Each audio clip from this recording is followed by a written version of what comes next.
ในวันที่8 สิงหาคม 2024ที่ห้องประชุมศูนย์การศึกษานอกโรงเรียนภาคเหนือได้เปิดกองประชุมทอดประจำเดือน 7 2024และทิศทางแผนการประจำเดือน 8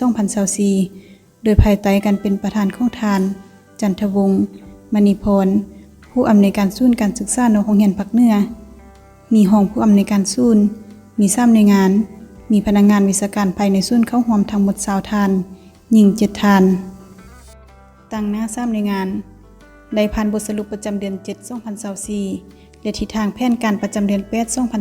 2024หลังจากผ่านบทสรุปและแผนการแล้วพนักงานวิชาการก็ได้ประกอบคำคิดคำเห็นใส่บทสรุปอย่างกงไปกงมาเพื่อให้บทสรุปมีความถูกต้องและสมบูรณ์ซึ่งตีราคาผลสำเร็จได้ดังนี้ 1. สำเร็จการสร้างเครื่องมือค้นคว้าและศึกษาแนวทางการปรับปรุงการฝึกมหวิชาชีพขั้นพื้นฐาน 2. สำเร็จการฝึกมหวิชาชีพขั้นพื้นฐานใน2สาขาวิชาชีพคือสาขาปลูกฝังและสาขาเลี้ยงสัตว์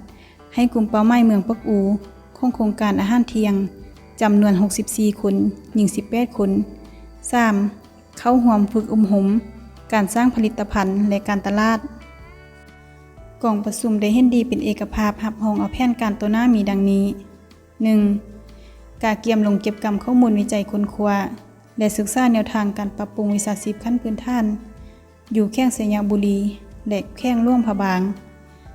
2. ฝึกอบรมการเขียนปึมอันเสริมให้พนักงานวิชาการภายในศูนย์ 3. ผ่านปึมคู่มือการจิตซ่อนผู้ใหญ่ 4. ขึ้นห้องซ่อนทดลองการซ่อน4บาทกาวในตอนท้ายกองประชุมท่านจันทวงศ์ มณีพร ผู้อำนวยการศูนย์การศึกษานอกโรงเรียนภาคเหนือได้ประกอบคำคิดคำเห็นเน้นหนักให้พนักงานวิชาการและหน่วยงานแต่ละหน่วยงานเอาใจใส่ต่อหน้าที่เวียงงานของตนรับผิดชอบให้ประสบผลสำเร็จและบรรลุตามแผนที่วางไว้กองประชุมได้ดำเนินเป็นเวลา1 ตอน